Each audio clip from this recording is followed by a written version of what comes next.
everyone, welcome back to Caramel Rocks channel. My name is Pelumi. I am women's wear designer and content creator.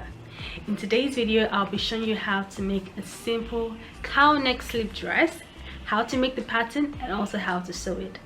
A slip dress is a classic wardrobe staple, and although it might seem daunting because of the fabric, it's silk or satin, and also because you have to cut on the bias, it might seem like a difficult task to a beginner. But I promise you that after this video, you'll be equipped with all that you need to make a classic slip dress. I hope you find this video helpful, but before we get into the actual tutorial, do not forget to like this video, share the content, and subscribe to the channel for more content like this. To make this dress, you will need pattern paper, French curve, measuring tape, your ruler, pencil or marker, eraser, scotch tape, pins, chalk, matching thread for your fabric, and I suggest a thin polyester thread. You also need your scissors and your fabric, of course, and the choice of fabric is satin or viscose or any nice soft fabric. I also recommend that you use a very fine sewing machine needle when you're sewing a soft fabric such as a size 70-10 and below. I suggest you also work with your body measurements, and you need the fulling measurements to create the pattern for this dress. You need your bust circumference, your waist circumference, hip circumference, shoulder to bust point, your front waistline measurement, your hip depth, as well as the length of your dress. Start by drawing a center front line and a line at the top of your paper to serve as the reference point line.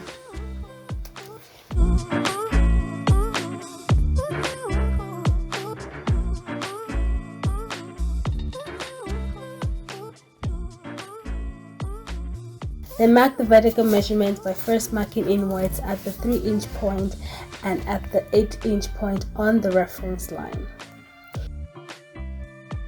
These will be the neck and the shoulder points. From the 8-inch point, which is the shoulder point, mark down 1 inch and then draw a slant line to connect this to the shoulder point. From the neck point, mark half of your armhole measurement or armhole circumference and minus 8 inches and then square this across. This will be the chest line.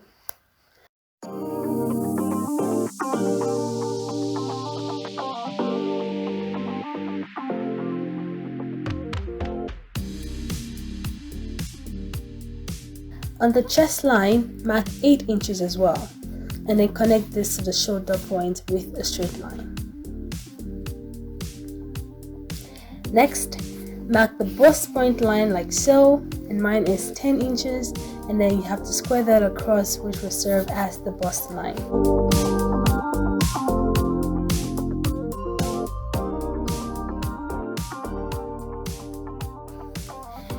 Then mark the front waistline measurement, the hip line measurement, and the desired length of your dress, and square these measurements across like you did for the other lines.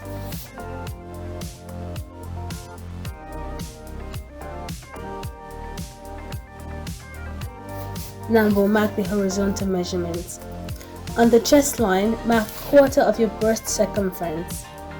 On the waist and hip line, also mark quarter of these measurements.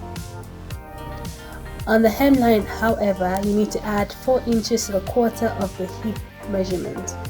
Next up, connect the points together by joining that chest point line to the waistline. Then connect the waist to the hip point and then the hip point to the dress hem.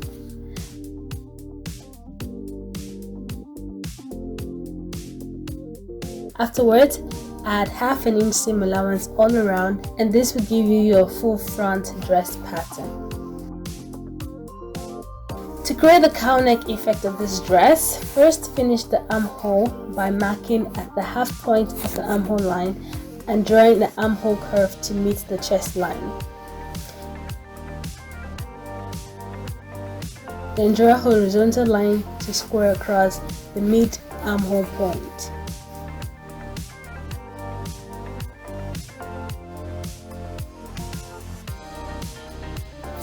Then fold the pattern paper along this line.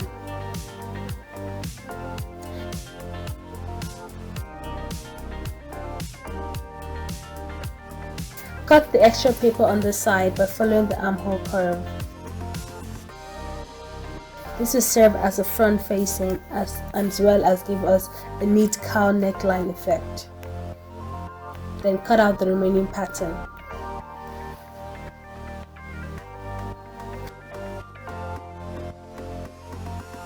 For the back dress pattern, I'm going to be using the front pattern as a guide. The only thing that pretty much changes is the neckline.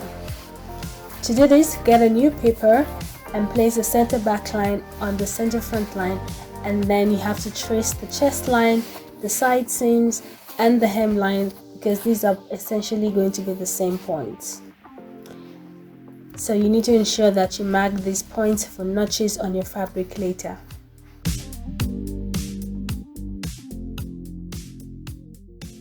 For the back neckline, I'm going to leave it straight. However, you can curve the back neckline a bit or play around with different types of back necklines.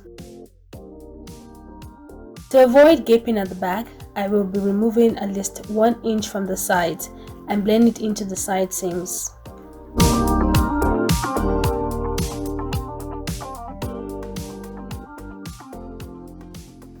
From the center back, mark 2.5 inches and draw a notch mark there. This will be where the straps will be placed.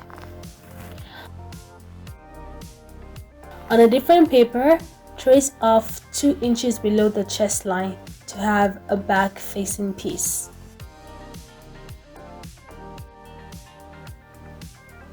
The final pattern piece is the straps for the shoulders, which is basically a rectangular pattern piece that is 16 inches long and about 1.5 inches wide. You're going to need to cut 2 of these straps.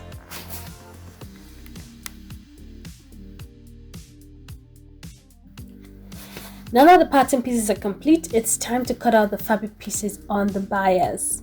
To do so, fold the fabric at 45-degree angles. To prevent the fabric from moving around, I like to pin the edges together. This might be slippery, but take your time and ensure that it lays smooth and flat. Next up, place the center front on the fold and pin the pattern piece down onto the fabric.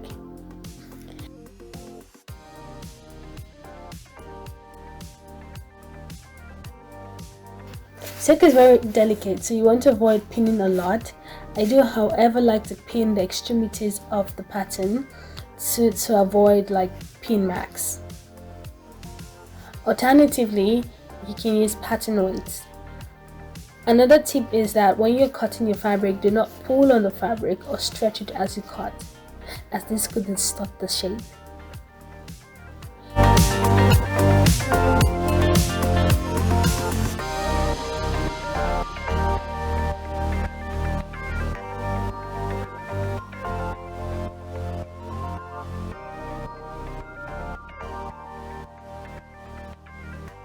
Do the same for the back pattern. Then cut out the back facing and the straps on the bias as well. Because this is cut on the bias, fastenings and zips won't be needed and you'll be able to get in and out of the dress quite easily. Do not forget to mark notches for the side seams on the hip, on the waist, and also for the front facing fold line.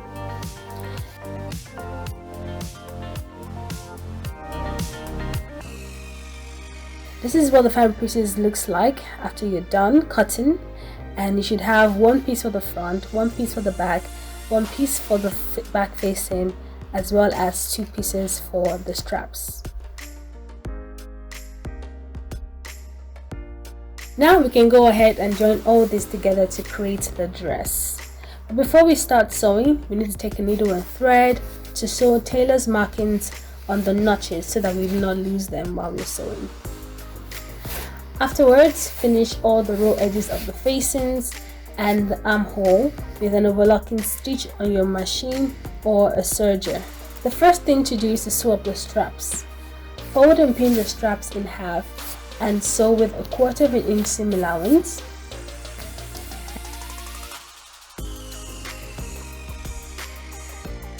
An easy way for turning the straps is to use a loop turner, but if you don't have one, you can use a darning needle or a safety pin. Attach the safety pin to one end of the loop, put it inside the loop, and then scrunch the fabrics downward until the pin gets to the other side. Then turn the straps right sides out. Do the same for the other strap and then press this neatly.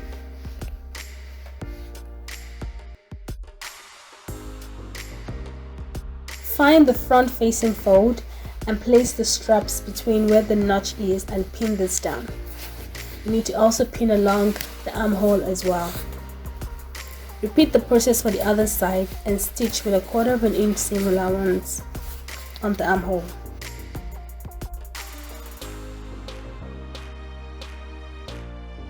A quick tip for sewing silky fabric like silk is to sew slowly and to not drag the fabric as you sew, but instead gently feed it through the sewing machine.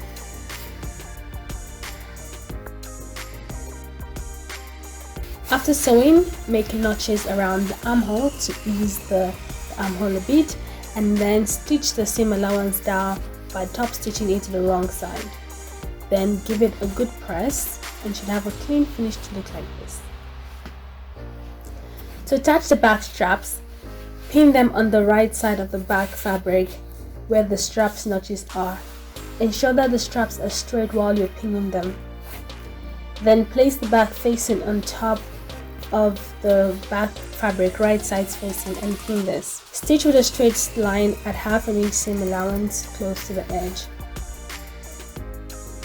And then you should also top stitch the back facing as you did for the armhole. Once that is done, it's time to close up the sides. Match the front sides to the back sides and also match the front facing to the back facing, right sides together. Ensure that you pin this securely because the fabric is slippery. Then stitch this at the sewing machine with 1/2 inch seam allowance. This way you can decide to do a regular stitch or also do a fringe seam. After sewing, finish up the raw edges with an overlock stitch and give it a press.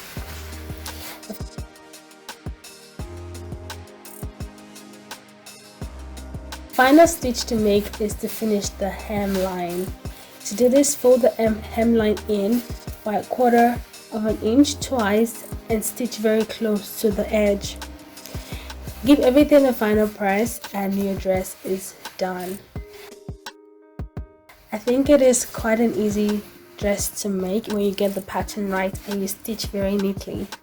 I hope you enjoyed this video. If you did, give it a thumbs up, share the video and leave a comment below.